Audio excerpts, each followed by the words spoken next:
Welcome to the next final chapter vlog. This is the series where I try to read all the series that I've started over the last probably 15 years, and I try to finish them or DNF them if I don't like them. And I finished the last episode with 34 series that I started and need to continue. And because there are so much new series that I want to read, we start this vlog with The Neverlist by Jade Presley or Priestley. It is the first book in a new series and a new release from April. And it landed on my wish list last year with the first teaser of the publisher, which was something like Why Choose meets 50 Shades of Grey, but make it fantasy. And yes, count me in with this teaser, I needed to read it. And this is a buddy read with my friend that I started 2 days ago. So at this point I'm already halfway through the book and can say it won't be my next favorite book, but it's entertaining. The pacing is super fast, which is not my favorite. I like stories that took their time and where the pacing is a lot slower, so the characters can get to know each other.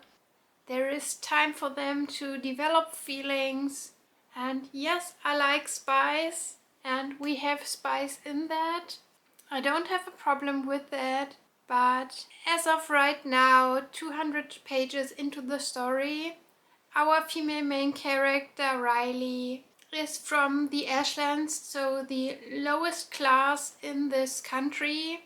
She isn't allowed to cross borders to other parts of the country, but she does it illegal. And she's also something called Demi, so she has magic abilities, but nobody is allowed to know about that because she will be killed for that. Because the only persons allowed to have magical powers are the kings and the princes that are directly related to the goddesses. And every year there is an event called the Choosing, where the princess, or better the Lords of Chaos, try to find their true mate. Yes, one mate for all of them, not one mate for each person. This rule is set by the goddesses, and Riley attends this event because her sister attended the event 1 year before and she never saw her again, so she tries to find out what happened to her sister.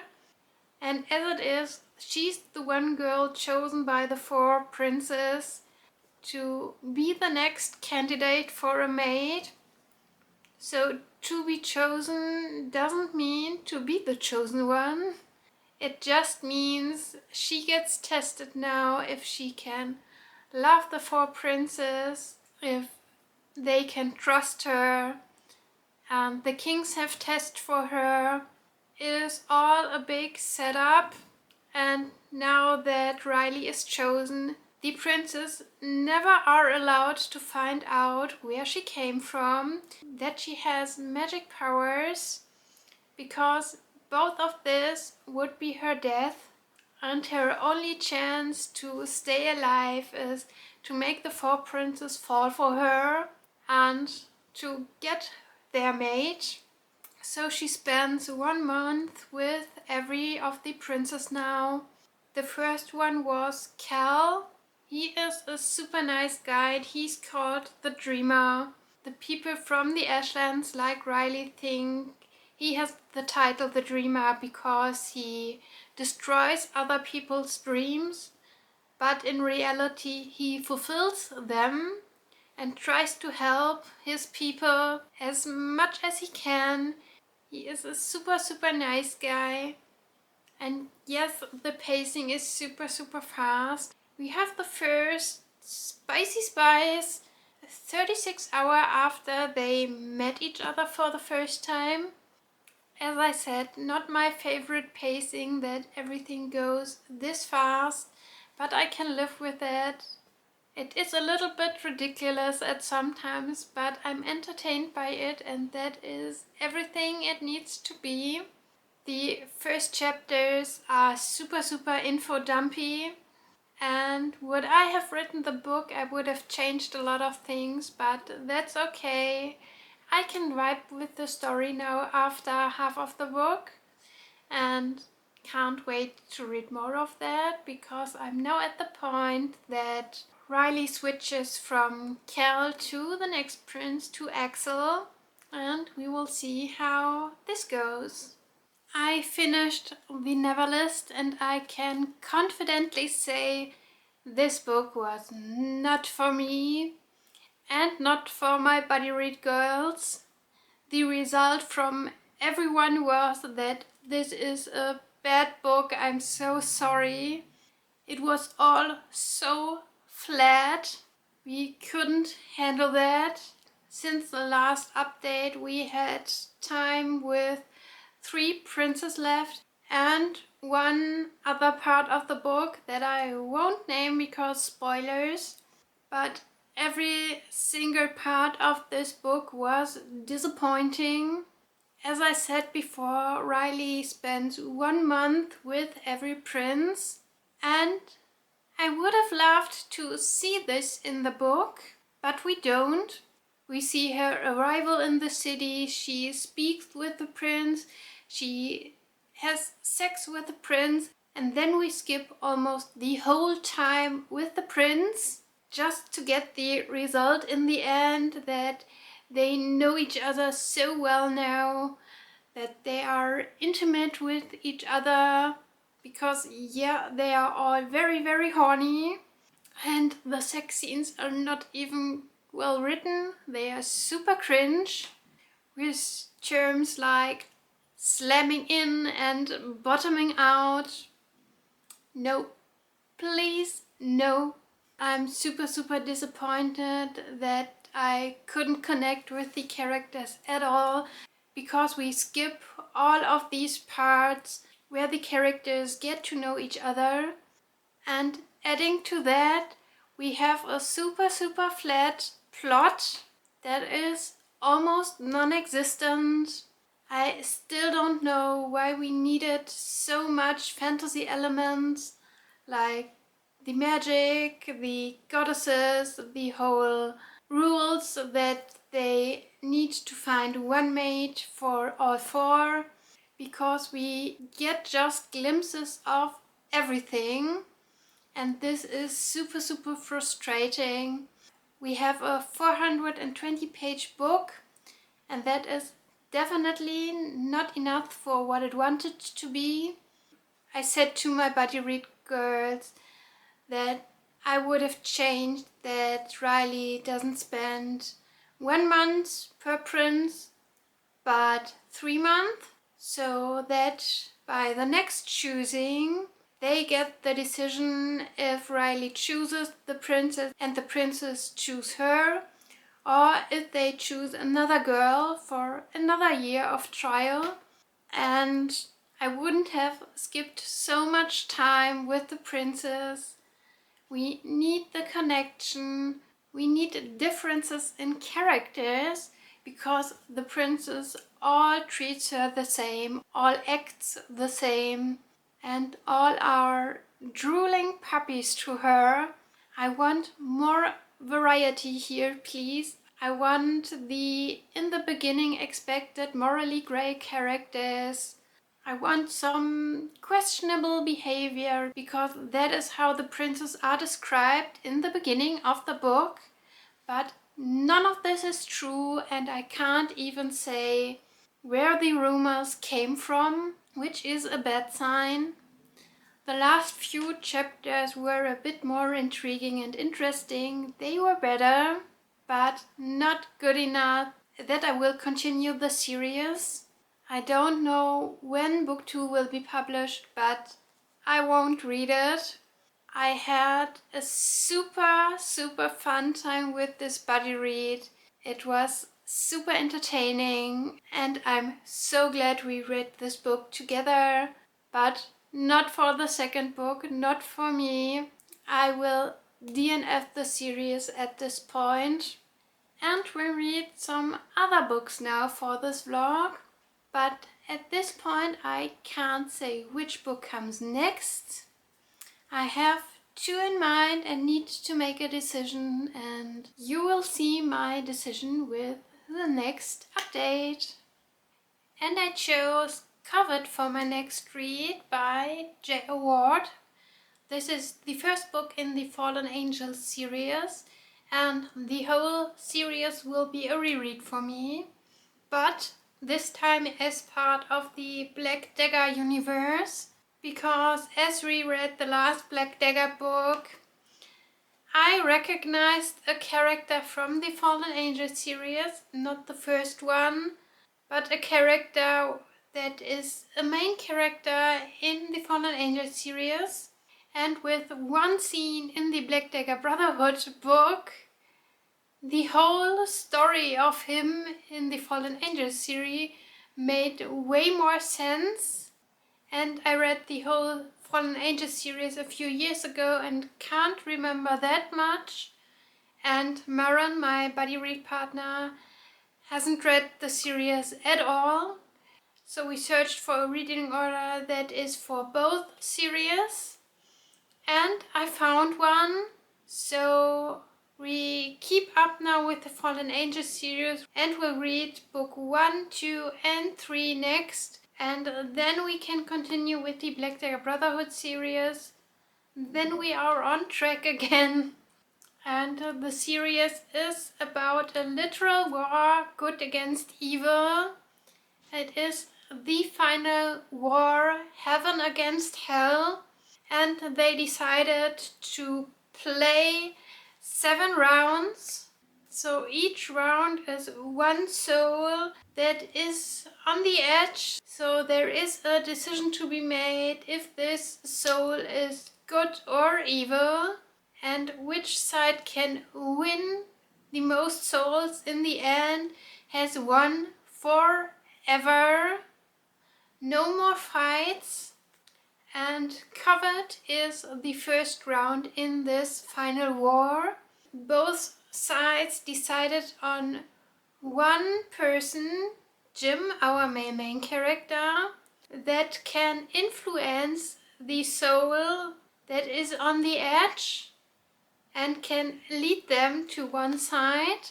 So the angels introduced him to this challenge and he had no choice. He has to do this job.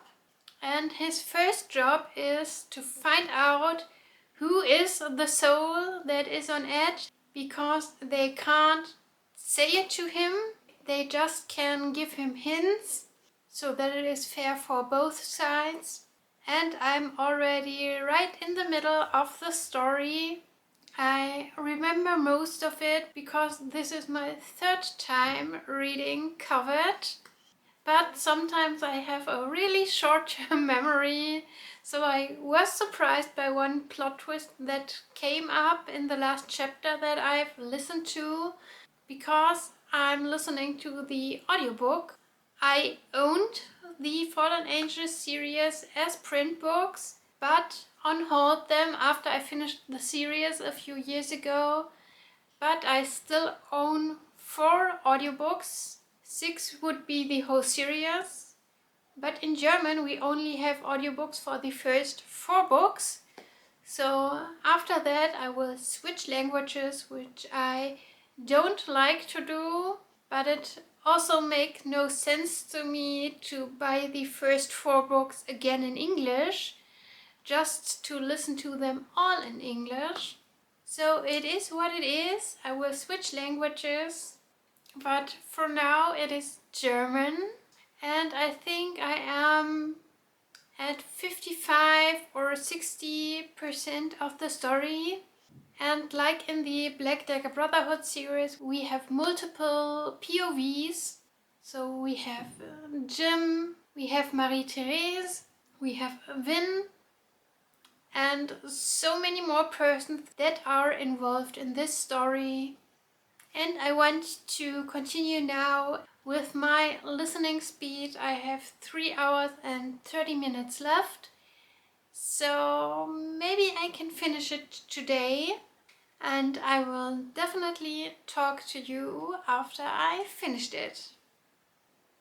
I finished the first book of the Fallen Angel series, and it was very entertaining. I really liked it, even if I read it the third time now, or listened to it. I really like the humor of the series. It is very dry, very sarcastic, very my kind of humor. And as I forgot a lot of things that happened in this book, I was very entertained, surprised by some things. And the first round of this war is now over. I won't say which side won this fight, because I don't want to spoil the end, of course. But I can't wait to dive into book 2, which I will do now in June, again with Maren together. But before I do that, I want to finish another series, which is the Hunger Games series, with Sunrise on the Reaping, the newest edition in this universe. This is the German cover, and I will dive right into it. I have read the first part of Sunrise on the Reaping now, so the first third of the book, and I'm liking it so far. Not completely invested, but I had tears in my eyes twice now, and we are just at the beginning. The Hunger Games itself haven't even started yet. In this book we have displayed the 50th Hunger Games, so the Hunger Games of Haymitch, a character we already know from the original Hunger Games trilogy. So the end of this book is pretty clear, but nonetheless we have a lot of surprises in this book. And for me personally, it is super interesting how this whole universe, all the Hunger Games we've read about before, like the one with Katniss and Peter, and the Hunger Games in Songbirds and Snakes, are all intertwined. We can see plot lines and characters and all these things that find together and are super conclusive. I really love that about the series, that certain details in the Hunger Games trilogy are getting now more background and getting more important now with the knowledge we get here or in Songbirds and Snakes. I love that. We have a lot of name dropping so far, like when we are in District 12, we have persons from the Everdeen family, we have the Lark family mentioned, we have a lot of mentioning about the Covets, so it really all fits together. And I was surprised by how Haymitch found his way to the Hunger Games, how he ended up there, and I can't wait to see him in the Hunger Games. But at the same time I'm super scared of that, because it must be horrible. We know that afterwards Haymitch is super traumatized and gets an alcoholic, and that doesn't come from nothing. And there is already so much messed up stuff before the Hunger Games even start. Common names we also know from the Hunger Games books are Plutarch Havensby. He is one of the game makers in the original trilogy, and he is also part of the games here, but in another position. We have Snow, that we know from all the other books.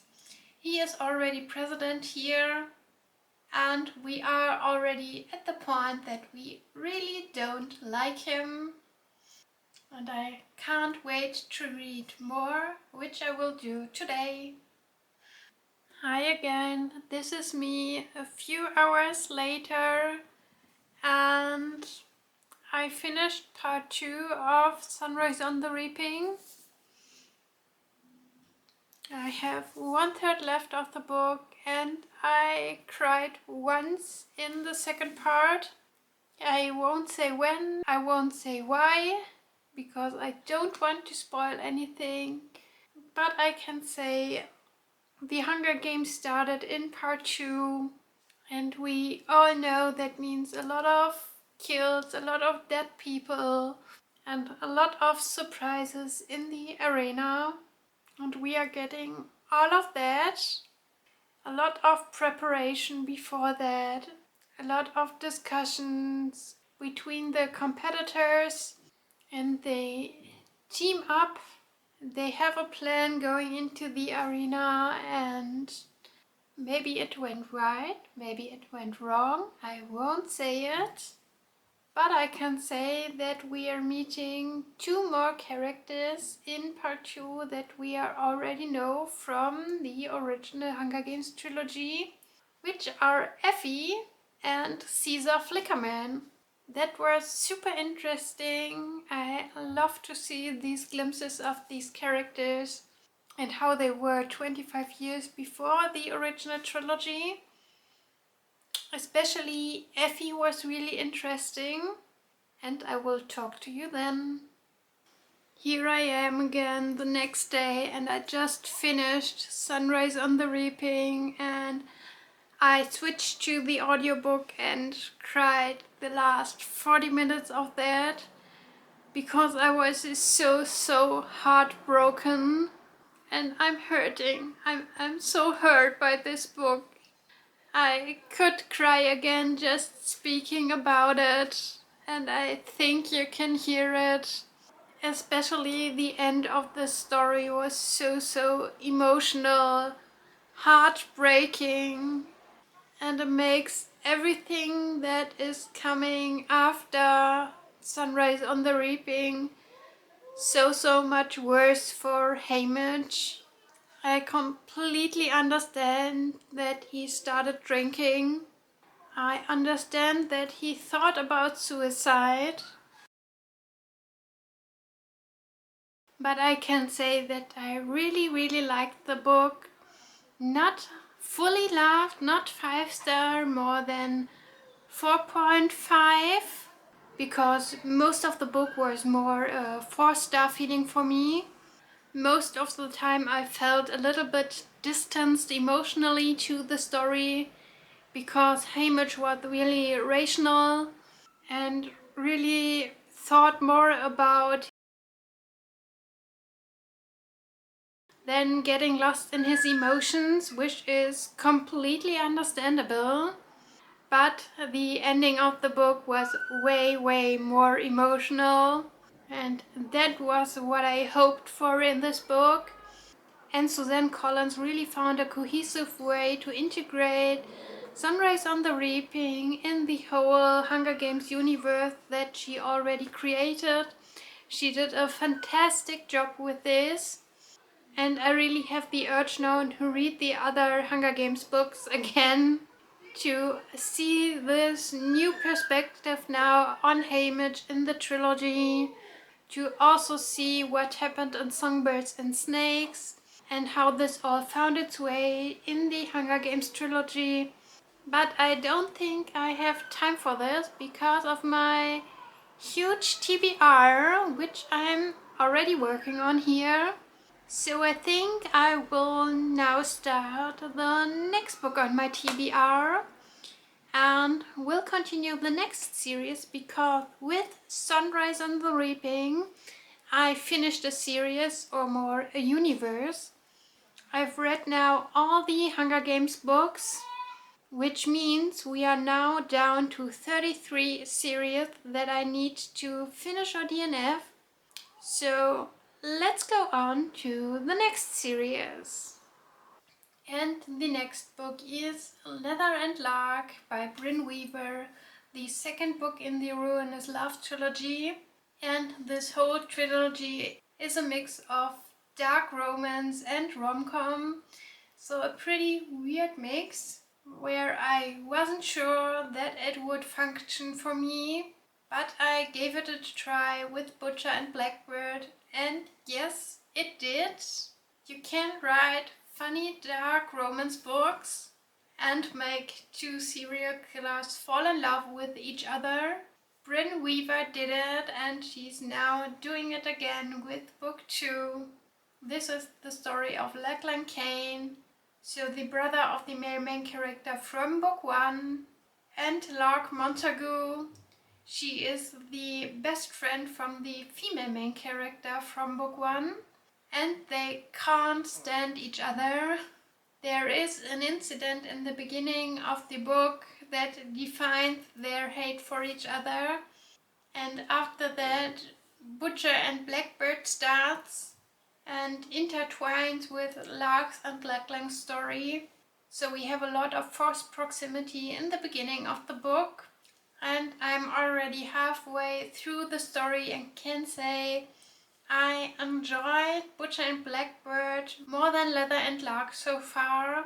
I think Butcher and Blackbird was more funny, and certain scenes in Leather and Lark are a bit too much for me.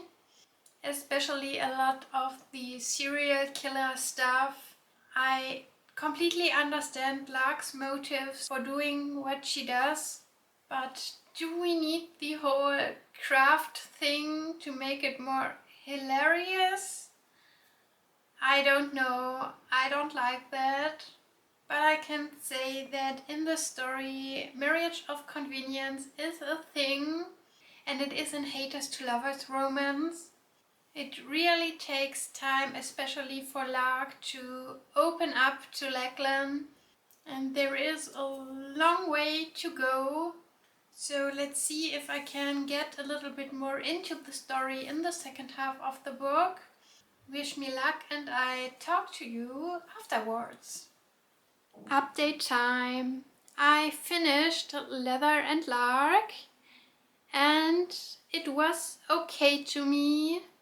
I really liked the rom-com part about this book, but not so much the dark part, because I had a realization while reading this, and that is that I'm okay with dark stuff, and I'm okay with rom-com stuff, but I'm not okay when the serious unaliver stuff is made comically.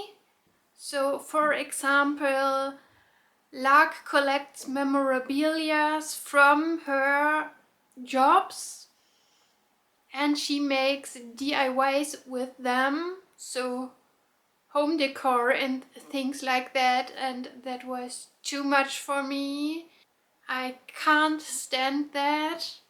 And making the serious stuff comically is a big part of the series, which is totally okay, no judgment if you like this, but it is not for me. As I said, I really enjoyed the romance part about the story. I like the banter and tension between Lachlan and Lark, and how their relationship develops over time until they have their happy end. Even the whole someone analyzed family members of Lark thing was interesting and intriguing, but the tone of this story isn't for me, and that also means that I won't read book 3 of this trilogy. I will DNF the series here, which also means that we are down to 32 series that I need to continue, which is exciting, but hold on. We have now June 11th, which means another book of a series is out now. Yesterday was the release day of Caught Up by Navessa Allen, the second book in the Into Darkness series. This is the cover, and I already got the audiobook for it and am waiting for my print copy. which is not shipped yet, but it will arrive at some time. So the number goes up to 33 again. And if that's not enough, I started another new series. Yes, I have a problem, which is the Jasad Heir by Sarah Hashem. This is romantic fantasy with a world building inspired by Egyptian culture, which sounded really interesting to me. I know next to nothing about the story because I haven't read the synopsis. So let's dive into it. And I'm back with an update to the Jasad Heir. I'm now halfway through the book, so 270 pages in, and I really liked the start of the book, even if it was a bit too much in your face with all the informations about Sylvia and her background. But at the same time, the title says everything. We have mostly one POV, and that is Sylvia, so it was obvious on the first pages that she is the Jasad Heir, and she's living now under a completely new identity in a little village in a different kingdom, because her kingdom is a traitor kingdom and everybody from Jasad gets killed if their identity is revealed, because the Jasad people are the only people with magic, and magic is forbidden now. The other kingdoms overthrow the Jasad kingdom because magic is bad and all the monsters in this world are coming from the magic, and we need to kill the magic completely to live in this world. As I said, Sylvia is the Jasad Heir, and we learn a bit about her life there, about her friends, about her apprenticeship she has. But then she's getting into some conflicts, and during these conflicts she meets Aaron.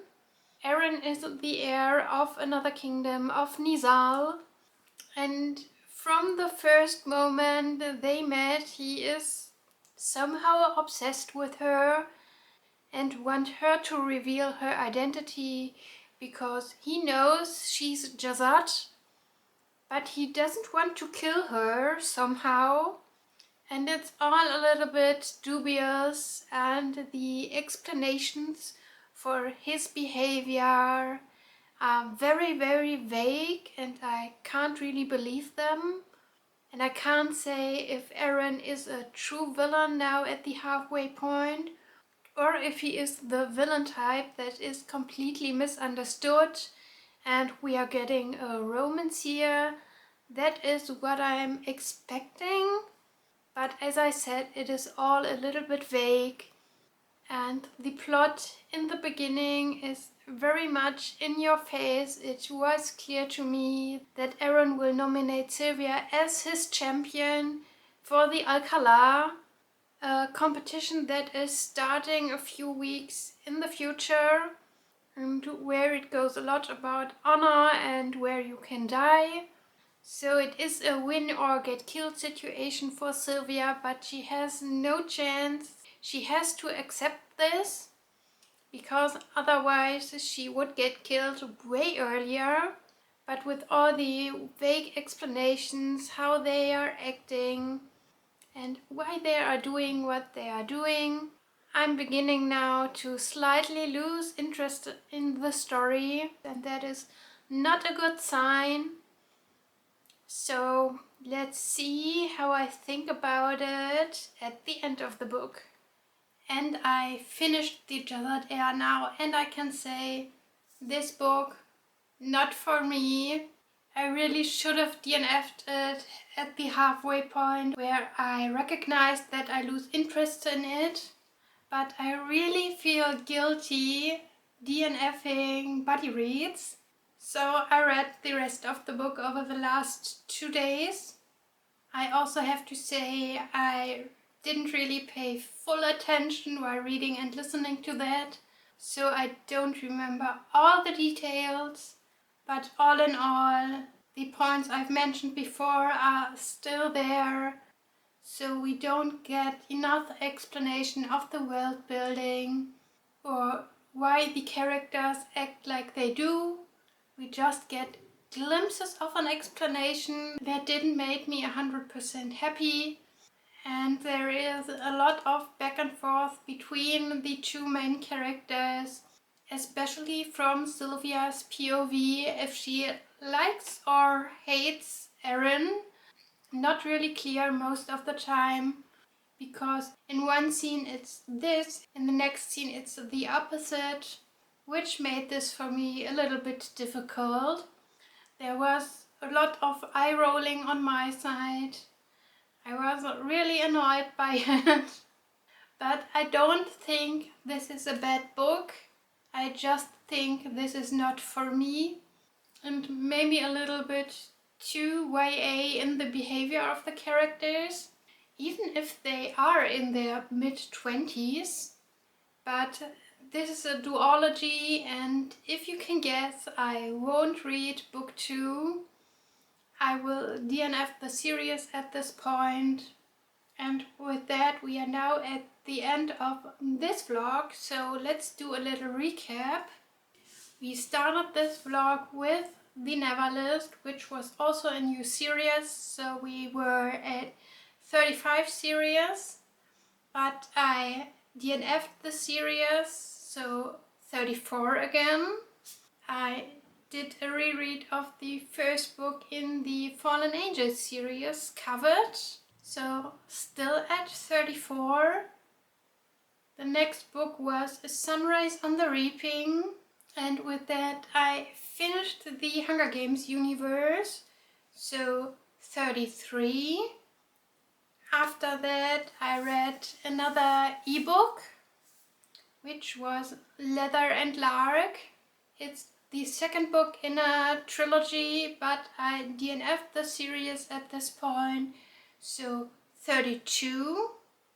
And then I've read the Jasad Heir new series, so 33 again, but I DNF'd the series now, so back to 32, which is pretty exciting. But we also need to add another series back to the list, because the second book in the Into Darkness trilogy by Navessa Allen was published, caught up, so 33. And that is the number we are ending this vlog with, 33 series, so we made a little bit of progress.